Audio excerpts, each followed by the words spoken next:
السلام علیکم ورحمۃ اللہ تعالی وبرکاتہ۔ میں سیف اشرف ایک مرتبہ پھر سے ایک نئے ویڈیو کے ساتھ حاضر ہوں۔ دوستو، پچھلی ویڈیو میں ہم نے بات کی تھی مدار العالمین سیدی سرکار حضرت زندہ شاہ مدار رحمۃ اللہ تعالی علیہ کی جیونی کے بارے میں، ان کی زندگی کے بارے میں، ان کے پیدائش کے حالات کے بارے میں، ان کے جوانی میں کون کون سے معاملات گزرے ان کے بارے میں آج ہم جانیں گے۔ سرکار مدار العالمین کے ہندوستان کے سفر میں، چونکہ حضرت مدار پاک کی عمر 596 سال کی تھی، آپ ہندوستان کیسے تشریف لائے، ہندوستان آنے والے سفر میں کیسے کیسے بڑے بڑے کرامات کا ظہور ہوا، آج ہم جانیں گے ان سب چیزوں کو، تو ویڈیو میں اینڈ تک ضرور بنے رہیں۔ حضرت خواجہ بدیع الدین زندہ شاہ مدار رحمۃ اللہ تعالی علیہ کو جب اللہ کے رسول صلی اللہ تعالی علیہ وآلہ وسلم نے پاکمال بنا دیا، اسی طرح جب آپ مکمل ہو گئے تو ایک دن آپ مراقبے میں تھے کہ حضور اکرم صلی اللہ تعالی علیہ وآلہ وسلم نے ارشاد فرمایا، اے بدیع الدین، تم ہندوستان چلے جاؤ، ہندوستان کو تمہاری ضرورت ہے۔ آپ حکم پاتے ہی ہندوستان کی طرف روانہ ہو گئے تھے۔ اللہ کے پسندیدہ دھرم اسلام اور رسول باوقار صلی اللہ تعالی علیہ وآلہ وسلم کا علم جن جن تک پہنچانے کے لیے آپ سنسار میں بھیجے گئے تھے۔ حضرت خواجہ بدیع الدین زندہ شاہ مدار رحمۃ اللہ تعالی علیہ عرب کے ساحل کے علاقے سے خشکی کے راستے ہوتے ہوئے یمن بندرگاہ سے جہاز پر سوار ہو گئے۔ یہاں سے سمندری سفر شروع ہوتا ہے۔ جب آپ کشتی پر سوار ہوئے تو دیکھا کہ کشتی پر کفار اور مشرکین ہیں۔ خواجہ بدیع الدین زندہ شاہ مدار رحمۃ اللہ تعالی علیہ نے اپنے دین کی تبلیغ کا اچھا موقع دیکھا اور لوگوں کو تبلیغ کرنا شروع کر دیا، دین کی دعوت دینی شروع کر دی، مگر لوگوں نے ان کو گالی گلوچ کیا اور انہیں پاگل کہا، مگر اللہ رب العزت کو یہ چیز برداشت نہ ہوئی اور اللہ رب العزت نے اس کشتی پر قہر نازل کر دیا، جس وجہ سے وہ کشتی ٹوٹ کر بکھر گئی، سارے کے سارے لوگ مرنے لگے۔ آخرکار حضرت زندہ شاہ مدار رحمۃ اللہ تعالی علیہ ایک تختی پر سوار ہو گئے، جس پر ساتھ میں 11 لوگ اور بھی تھے۔ ایسی حالت میں بھی حضرت زندہ شاہ مدار رحمۃ اللہ تعالی علیہ ان لوگوں کو دین کی دعوت دیتے رہے، تو ان لوگوں نے کہا کہ تم اب بھی پاگل ہو گئے ہو، اس حالت میں بھی تمہیں اپنی پڑی ہے اور تم ایسی باتیں کر رہے ہو، ہم ہرگز ایمان نہ لائیں گے۔ حضرت زندہ شاہ مدار رحمۃ اللہ تعالی علیہ نے کہا کہ دیکھو، مجھے پورا یقین ہے کہ میرا رب مجھے کنارے تک پہنچا دے گا، اگر تم بھی میری بات مان لو اور اس کو اقرار کر لو تو اللہ رب العزت تمہیں بھی حفاظت کے ساتھ پہنچا دے گا، مگر ان لوگوں نے نہ مانا اور آخرکار وہ لوگ بھوک اور پیاس کی شدت کی وجہ سے مر گئے۔ مگر حضرت زندہ شاہ مدار رحمۃ اللہ تعالی علیہ بھوک اور پیاس کی شدت کے باوجود بھی آپ زندہ رہے اور اللہ رب العزت نے آپ کو کنارے پر پہنچا دیا۔ جب آپ وہاں پر پہنچے تو ایسی سنسان اور جنگل اور بیابان تھا کہ ایسے دیکھ کر آپ نے رب کی بارگاہ میں دعا کی کہ مولا، میں تجھ سے یہ چاہتا ہوں کہ میری بھوک کو تو ختم کر دے، میں بھوک کی وجہ سے کمزور نہیں پڑنا چاہتا، میں چاہتا ہوں مولا کہ آپ ایسا کر دیں کہ مجھے کبھی بھوک ہی نہ لگے۔ اللہ رب العزت نے ان کی یہ بات فوراً قبول کر لی اور یہ دعا کی مقبولیت ہو گئی، اور اس دن سے حضرت زندہ شاہ مدار رحمۃ اللہ تعالی علیہ نے صاف کھانا پینا بند کر دیا تھا۔ مقصد صرف یہی تھا کہ بھوک ہمارے نبی صلی اللہ تعالی علیہ وآلہ وسلم کے مشن کو پھیلانے میں کمزوری نہ کر دے۔ المختصر یہ کہ آپ گجرات کے کئی شہروں سے ہوتے ہوئے خمبات پہنچے۔ یہاں کا راجہ جسونت سنگھ مدار صاحب کی سیوا میں حاضر ہوا اور ایسا کچھ ہوا کہ سمے سمے پر آپ کی بارگاہ میں وہ حاضر رہا کرتا تھا۔ پھر ایک دن کہا کہ حضور، مجھے بھی آپ دنیا کے برے کاموں سے بچائیں اور اپنے دامن میں لے لیجئے۔ آخرکار حضرت مدار العالمین نے راجہ جسونت کو مسلمان کیا اور راجہ کے ساتھ ساتھ اپنی اچھا سے اسلام قبول کرنے والی جنتا بھی بہت بڑی تعداد میں حاضر ہو گئی اور سب کے سب نے اسلام قبول کر لیا۔ راجہ کا نام سرکار مدار پاک نے بدل کر جعفر رکھا۔ پھر آپ دوبارہ حج کے لیے واپس تشریف لے گئے۔ المختصر اس کے بعد حضرت مدار پاک بغداد شریف پہنچے۔ بغداد شریف میں دکھیوں کا ٹاٹا لگا رہا کرتا تھا۔ کوئی ایسا بیمار تھا کہ حکیم صاحب کی ساری محنت بیکار ہو چکی تھی، تو کوئی اس طریقے سے بیمار تھا کہ اس کے دکھوں کا حال نہیں تھا، مگر یہاں جو روتا ہوا آتا سکھ اور خوشی کے ساتھ جایا کرتا تھا۔ حضرت مدار پاک کی بارگاہ میں ایک خاتون آئی جو آ کر کہتی ہے کہ مجھے اللہ رب العزت نے اپنی بہت ساری نعمتوں سے نوازا ہے اور الحمدللہ अल्हम्दुलिल्लाह, मैं अल्लाह का शुक्र अदा करती हूँ कि मुझे अल्लाह ने बहुत सारी चीज़ों से नवाजा है, मैं शुक्र अदा करती हूँ, मगर एक ऐसी नेमत है जिससे आज तक मुझे महरूमी है, आप मुझे वो नेमत अल्लाह रब्बुल इज़्ज़त से दिलवा दें। मदार पाक ने उस खातून को देखा तो कहा कि तुम कौन हो? आपने फरमाया कि मैं अब्दुल कादिर जिलानी गौसे पाक की बहन हूँ। उन्होंने कहा कि मैं कई मुद्दत से एक औलाद के लिए तड़प रही हूँ। मेरे वालिद का नाम अबू सालेह है और मेरा भाई अब्दुल कादिर जिलानी है, जिसे दुनिया भर में गौसे आजम कहा जाता है। मेरी प्यास आज भी शांत न हो सकी है। मुझे मेरे भाई ने बताया था कि आप बदिउद्दीन बगदाद आ रहे हैं और आप मेरे लिए दुआ करें, अल्लाह रब्बुल इज़्ज़त आपकी दुआ को ज़रूर कबूल कर लेगा।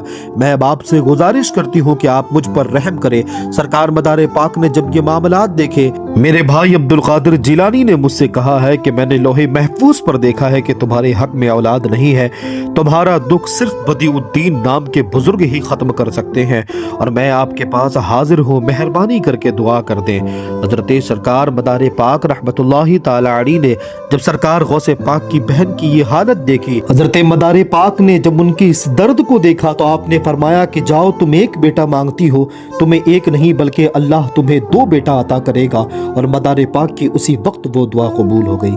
हजरत मदारुल आलमीन ख्वाजा जिंदा शाह मदार रहमतुल्लाहि ताला अलैहि जब 295 हिजरी में पहली मर्तबा आप अजमेर तशरीफ लाए थे, यहाँ पर आपने तारागढ़ में कयाम फरमाया। उस वक्त मदारुल आलमीन के साथ काफिले वाले को देखकर तारागढ़ में रहने वाले लोग डर गए, क्योंकि वहाँ किसी वक्त मुजाहिदीन इस्लाम राहे हक में जिहाद करते हुए शहीद हो गए थे, जिनकी मुक़द्दस लाशें बिना कफन दफन के मुद्दत से वहीं पर पड़ी हुई थी और उनसे रात को नारे तकबीर की सदाएं बुलंद हुआ करती थीं और उस नारे तकबीर की आवाज़ से हमल वाली औरतों के हमल साकित हो जाया करते थे।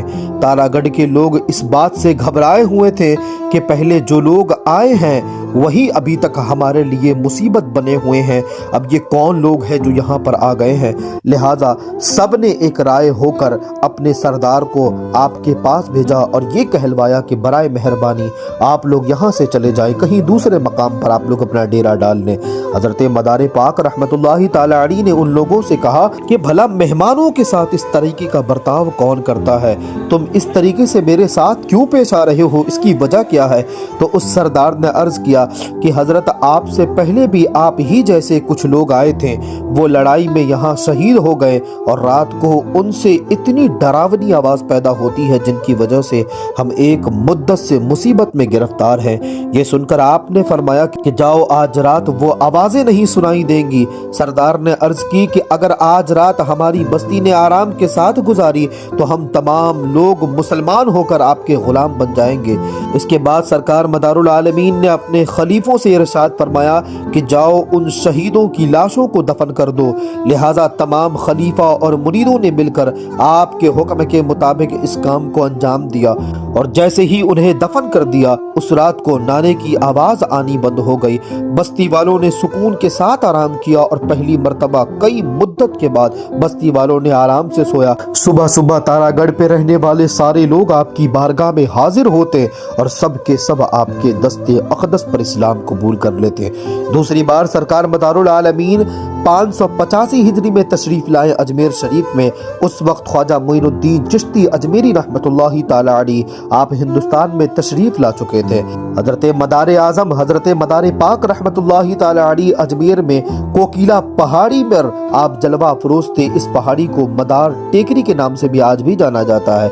हजरत मदार आजम के कोकिला पहाड़ी पर कयाम होने की खबर जब हजरत ख्वाजा खाजगान ख्वाजा मोइनुद्दीन चिश्ती अजमेरी संजीरी को पता हुआ तो आप उनकी बारगाह में हाजिर हुए और मदारुल आलमीन से मुलाकात के लिए आप अब उनके हुजरे में तशरीफ ला चुके थे। अपने कुछ मुरीदीन और अहले मोहब्बत के साथ कोकिला पहाड़ी पर आप तशरीफ ले गए। वहां पहुंचकर अपने साथियों को अलग ठहराकर सरकार मदारुल आलमीन के करीब खामोश बैठ गए। अब इन दोनों बुजुर्गों की मुलाकात की कैफियत क्या बयान में आ सकती है।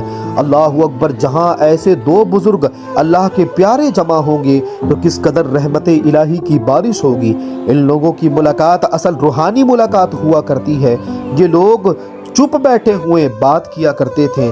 सच है उल्टे ही चाल चलते हैं दीवान गाने इश्क, आंखों को बंद करते हैं दीदार के लिए। सरकार हजरत ख्वाजा बदिउद्दीन नक्शबंदी रहमतुल्लाहि ताला अलैहि फरमाते हैं कि जिस शख्स ने हमारी खामोशी से फ़ायदा हासिल नहीं किया वो हमारी बात से क्या हासिल करेगा।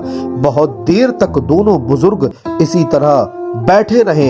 एक रिवायत के मुताबिक 3 दिन तक बैठे रहे। आखिरकार ख्वाजा खाजगान ख्वाजा गरीब नवाज वहां से उठते और उठते अदब से वापस चले आते। बुजुर्गों की मुलाकात की कैफियत कुछ बयान नहीं हो सकती। इसके राज तो वो खुद जानते हैं या फिर उन जैसा कोई बुजुर्ग। हज़रत मदार पाक की उम्र तकरीबन 596 साल की थी और बहुत सारे करामात का ज़ुहूर आपके दस्ते अक़दस से हुआ। एक मरतबा एक दिन आप नदी के पास ही ठहरे हुए थे कि एक व्यापारी अपना माल लेकर नदी पार कर रहा था कि तूफान ने उसके नाव को नदी में डुबो दिया। दूसरा व्यापारी जो नदी के किनारे खड़ा था आपके पास रोता हुआ आया और विनती करने लगा, गुजारिश करने लगा कि मुझे बर्बाद होने से बचा लिया जाए।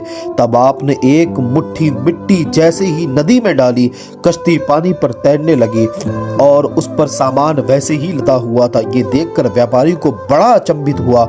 उसकी खुशी का कोई सीमा नहीं थी। वो अपने सभी साथियों समेत आकर आपकी बारगाह में आकर मुसलमान हो गया।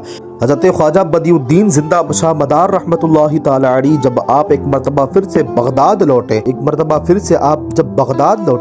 आपने सरकार गौसे पाक की बेटी के पास जाकर कहा कि मुझे एक बेटा दे दिया जाए, जो आपने कहा था कि 2 बेटों में से एक बेटा मुझे चाहिए। सरकार गौसे पाक की बहन सैयदा नसीबा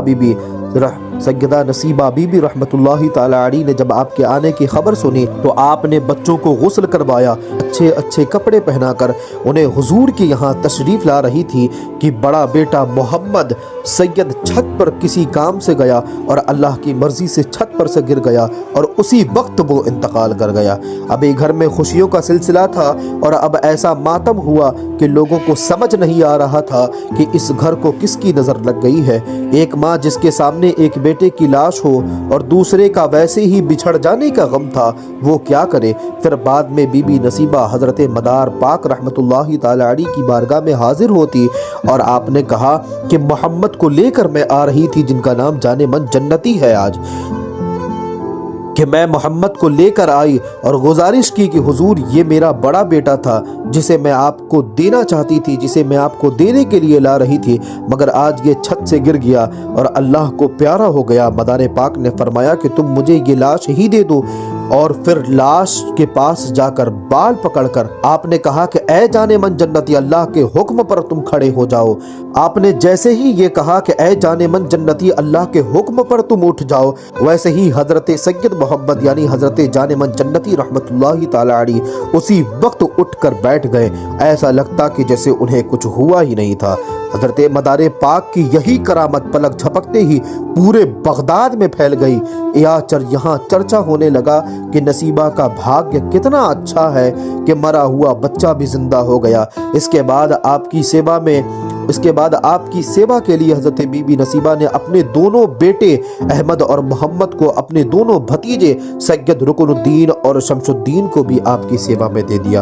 वीडियो अगर अच्छी लगी हो तो लाइक और शेयर जरूर करें और हमारे चैनल से जरूर जुड़े रहें।